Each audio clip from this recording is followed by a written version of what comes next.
नमस्कार, स्वागत है आपका। चलिए देखते हैं खबर 1 मिनट यानी 1 मिनट में खबरों का पूरा विश्लेषण। लखनऊ में सीएम योगी ने बाल पोषण माह की शुरुआत की। राज्यपाल आनंदीबेन पटेल की मौजूदगी में इस कार्यक्रम की शुरुआत की गई। इस दौरान कुछ गर्भवती महिलाओं का सम्मान भी हुआ तो बच्चों को सीएम योगी ने दुलार भी किया। सीएम योगी ने कहा कि कुपोषण को जड़ से खत्म करना है, इसके लिए लगातार जन जागरूकता अभियान चलाया जाएगा। इस दौरान सीएम योगी ने महिला एवं बाल पुष्टाहार विभाग के 91 CPDO को नियुक्ति पत्र दिए। इस कार्यक्रम में आप देख रहे होंगे कि महिला पुलिस यानी आरक्षी जो 30,000 की संख्या में प्रदेश के अंदर भर्ती की गई थी, उन सबको महिला पुलिस बीट अधिकारी के रूप में तैनाती दी गई है। वह महिलाओं से जुड़ी हुई समस्याओं का समाधान तो कर ही रही हैं, लेकिन साथ साथ पोषण से जुड़ी हुई और महिला कल्याण से जुड़ी हुई उन सभी योजनाओं का लाभ गांव की और नगरीय क्षेत्र में मोहल्ले मोहल्ले में जो महिलाएं हैं जिनको इनके बारे में बहुत जानकारी नहीं, उनको देने का कार्य भी सफलतापूर्वक वहां पे कर रही है।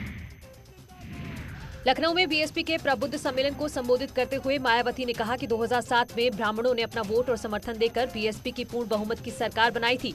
अब 2022 में फिर से ब्राह्मण समाज उसी तर्ज पर बीएसपी को समर्थन देकर फिर से बहुमत की सरकार बनाए। मायावती ने कहा कि मेरा वादा है कि सरकार बनने पर ब्राह्मण समाज को पहले की तरह पूरी सुरक्षा और सम्मान दिया जाएगा।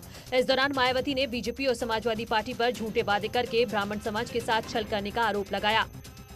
प्रबुद्ध वर्ग में से अपने ब्राह्मण समाज के लोगों को भी दलितों की तरह कभी भी ना गुमराह होने वाला तथा ना ही किसी के बहकावे में व प्रलोभन आदि में भी आने वाला समाज बनाने का हर संभव पूरा प्रयास किया है। यहाँ आगामी विधानसभा चुनाव में सन 2007 की तरह अपनी पूर्ण बहुमत की सरकार बनाने से कोई भी ताकत रोक नहीं सकती है। लखनऊ में बीएसपी के प्रबुद्ध सम्मेलन को संबोधित करते हुए मायावती ने कहा कि आरएसएस प्रमुख मोहन भागवत ने बयान दिया है कि हिंदू और मुसलमानों के पूर्वज एक हैं। मैं उनसे पूछना चाहती हूं कि अगर दोनों धर्मों के पूर्वज एक हैं तो फिर बीजेपी हर स्तर पर मुसलमानों से भेदभाव क्यों करती है। मैं उनसे ये पूछना चाहती हूँ कि यदि हिंदुओं व मुसलमानों के पूर्वज एक ही हैं तो फिर आरएसएस व इनकी बीजेपी यहाँ हर स्तर पर मुसलमानों के साथ सोतेला रवैया क्यों अपना रही है। उधर मोहसिन रजा ने आरएसएस प्रमुख मोहन भागवत के बयान का स्वागत किया है। उन्होंने कहा है कि मोहन भागवत ने सभी धर्मों के लोगों को एक सूत्र में बांधने की बात कही है, क्योंकि वो सभी भारतीयों को एक परिवार की तरह देखते और मानते हैं। संघ के प्रमुख आदरणीय मोहन भागवत जी का जो बयान है वो समर्थन ही नहीं सम्मान योग्य है। इस बयान से ये साबित होता है कि हिंदुस्तानियों को एक सूत्र में बांधने वाला बयान है। 2022 के विधानसभा चुनाव की तैयारियों को लेकर AIMIM चीफ ओवैसी यूपी के 3 दिन के दौरे पर हैं, जहां आज लखनऊ में ओवैसी ने माफिया डॉन अतीक अहमद और उसकी पत्नी शाइस्ता परवीन को AIMIM में शामिल करवाया। वहीं अयोध्या के रुदौली में पहुंचकर बीजेपी, एसपी और बीएसपी के साथ कांग्रेस पर जमकर हमला बोला। AIMIM चीफ ने कहा कि सबसे ज्यादा कम पढ़े लिखे मुसलमान कहीं हैं तो यूपी में ही हैं, और आज यूपी में मुसलमानों का कोई वजूद नहीं है।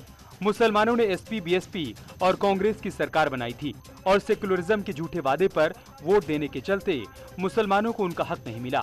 वहीं बीजेपी पर हमला बोलते हुए उन्होंने कहा कि बाबा के पास सिर्फ नाम बदलकर काम करने का फॉर्मूला है। उत्तर प्रदेश में सबको अपना अपना हिस्सा मिल गया। अगर किसी के साथ इंसाफ नहीं हुआ, किसी को उनका हिस्सा नहीं मिला, तो मैं ये साफ तौर पर कह रहा हूं कि उत्तर प्रदेश के मुसलमान हैं जिनको अभी तक उनका हिस्सा नहीं मिला।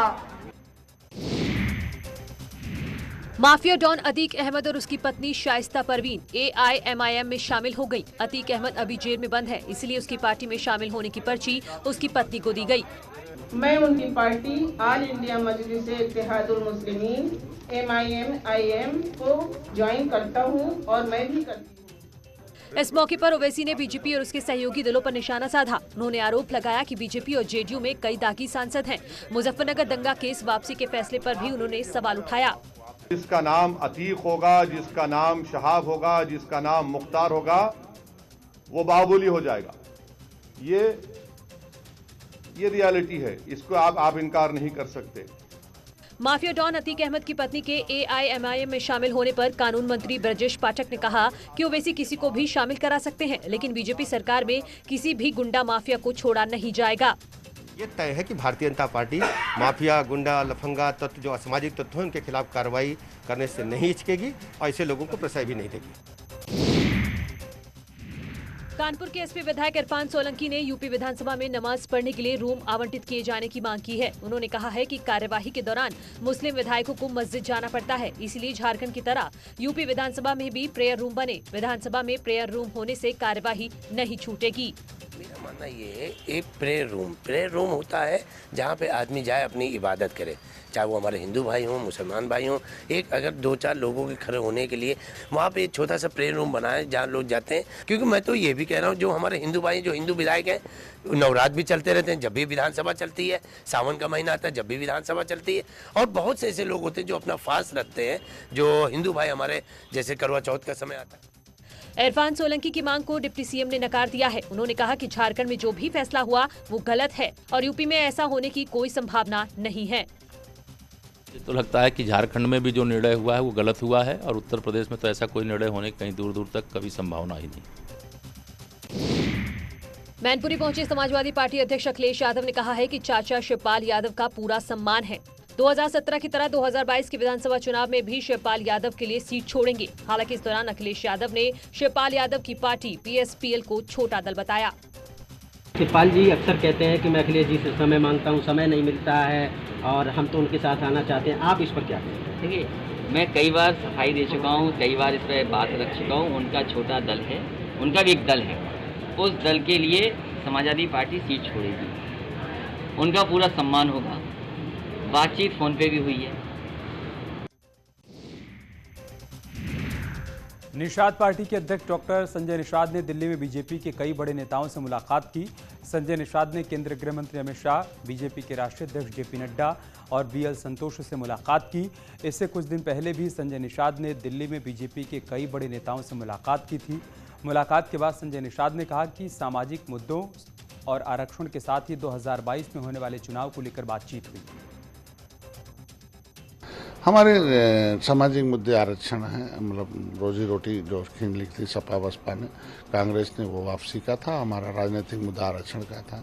और सीट और जीत 2022 में कैसे हम किन सीटों पर जीत सकते हैं और सीट पर हम लड़कर जीत सकते हैं, क्योंकि अभी नया दल है और हम लोग जीतने के लिए 2022 में सरकार बनाने की बिंदुओं पर महत्वपूर्ण चर्चा होगी। अलीगढ़ को पीएम मोदी स्टेट यूनिवर्सिटी की सौगात देंगे। 14 सितंबर को पीएम मोदी राजा महेंद्र प्रताप सिंह विश्वविद्यालय का शिलान्यास करेंगे। पीएम मोदी के अलीगढ़ दौरे को लेकर तैयारियां शुरू हो गई हैं। सीएम योगी कल अलीगढ़ जाएंगे और पीएम के दौरे से पहले की तैयारियों का जायजा लेंगे। योगी सरकार ने 2019 में राजा महेंद्र प्रताप सिंह के नाम पर राज्य विश्वविद्यालय बनाने की घोषणा की थी। आपको बता दें कि राजा महेंद्र प्रताप सिंह ने 1915 में अफगानिस्तान में भारत की अंतरिम सरकार बनाई थी। अब हमारी सरकार ने तय किया है, जमीन भी सरकार देगी, पैसा भी सरकार देगी और नाम राजा महेंद्र प्रताप सिंह का होगा। विश्वविद्यालय राजा महेंद्र प्रताप सिंह जी के नाम पर हम अलीगढ़ में बनाने जा रहे हैं। एक बेहतरीन विश्वविद्यालय बनाएंगे।